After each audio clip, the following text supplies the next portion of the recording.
What's happening? Jason was a Gentile doing a Bible study. We're talking about tasteless salt. What? Let's take a look in Luke here about tasteless salt. So here is Jesus. He says, salt is good, but if the salt has lost its flavor, how shall it be seasoned? What are we saying here? What is he saying here? So in the Bible, Jesus makes references to Christians as salt and light. So the light shines, it shines the goodness of God and the righteousness of God and the purity of God into the darkness. And also with salt, salt preserves things, salt makes flavor pop, salt adds value, salt brings things out, and salt preserves. I think I said that already. But so salt is good, but if the salt, so what are we talking about? We're talking about Christians. He's talking about Christians.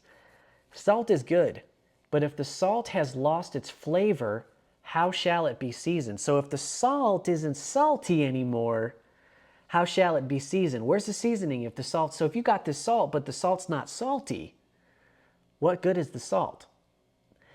This is one of those let him who has ears to hear it type of thing here. So what good is a Christian with no seasoning?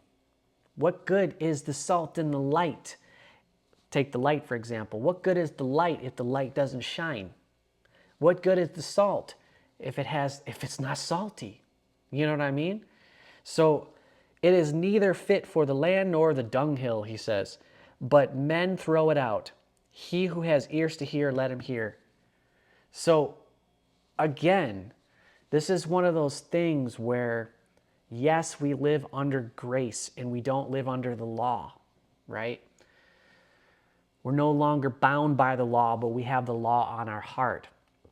However, let's just say, okay, let's say Jesus is standing right there and he's telling you, hey, guard your heart. Look away if you lust. Don't covet your neighbor. Or he says, hey man, you got to see yourself as a fig tree. Or hey, you got to see yourself as some salt. What good is the salt if it's not salty? What good is a Christian if a Christian has no impact, right? So I think first, how can we have impact? That's kind of like controversial with Christians, So, all right, well, how can we have impact? Okay. First of all, the thing is to get to the point to where the first step is to just small steps of obedience. It's another word Americans don't like. Obedience. Just be obedient. Be obedient to God. If you're being convicted, you're reading the Bible and you're being convicted by the Holy Spirit, says, no, don't do that. Be obedient to that. So it's starting to happen. And as you become obedient, then you start to have a love for God. You're obedient to God and you're having a love for God. And then things really start happening.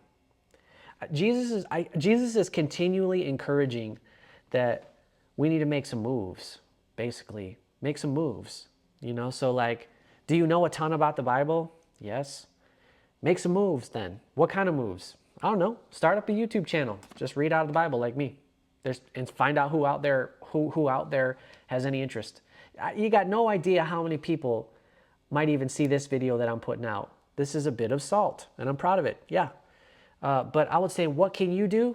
First thing you can do is start a YouTube, or first thing you can do is start reading the Bible and make small steps towards doing what it says.